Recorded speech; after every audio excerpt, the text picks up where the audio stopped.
Uh, Rob in Amsterdam? Hi, yes. Hello. Can you hear me? Yes. Hi.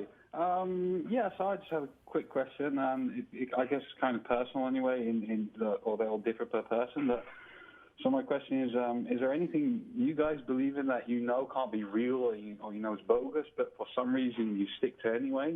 You know, something you can't prove really exists or anything, but... Do I consciously hold beliefs that I know are wrong or very wrong? Well, no. Well, not so much wrong, but you know, I guess love is kind of one of those things. But I guess you could somehow. Why would I think that love can't be real? Well, no, yeah, but that's a bad example of it. But you know, if there's anything like that.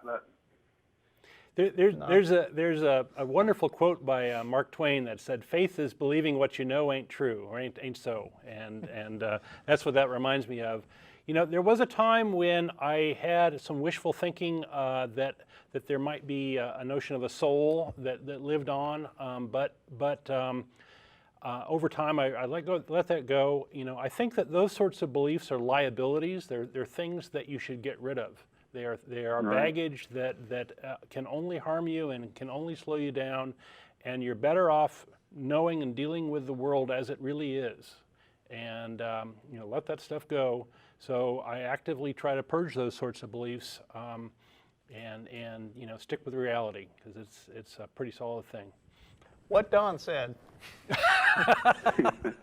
Yeah, no, I guess a better example would be, you know, if some family member died, somehow you'd think they're in some other place, even though you know it. Yeah, it's a wishful thinking thing. Wishful thinking, I guess, yeah.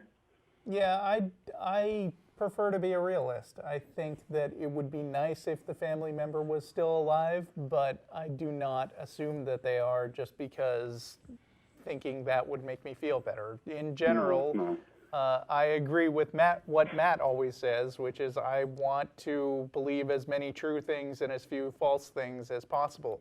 It doesn't mean that I've lived up to that goal. I probably believe a lot of false things, but nothing that I know can't be true. Yeah, okay. If there's time, I'd like to ask you one more thing, if that's cool. Sure. Sure. So about a month ago, some of these Jehovah's Witnesses came to my door, and I always like it when they come around, because I feel like you can have a nice little conversation with them and they're see what fun. It's fun, yeah. The only problem I found is, you know, I try to make it seem like they believe in nonsense, talking snakes and all this, but they say, well, God can do anything, so. You know, so then it doesn't matter what you throw at them, because God can do anything. Mm-hmm. How do you deal with that argument?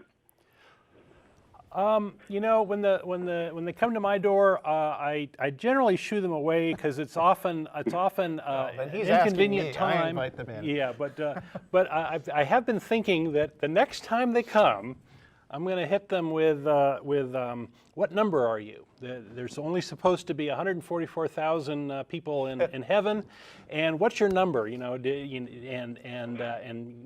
give them a little grief about well, if you don't know your number, how do you know you're going to get in? And gosh, if you recruit more people, aren't you just diluting your chances of winning this lottery? And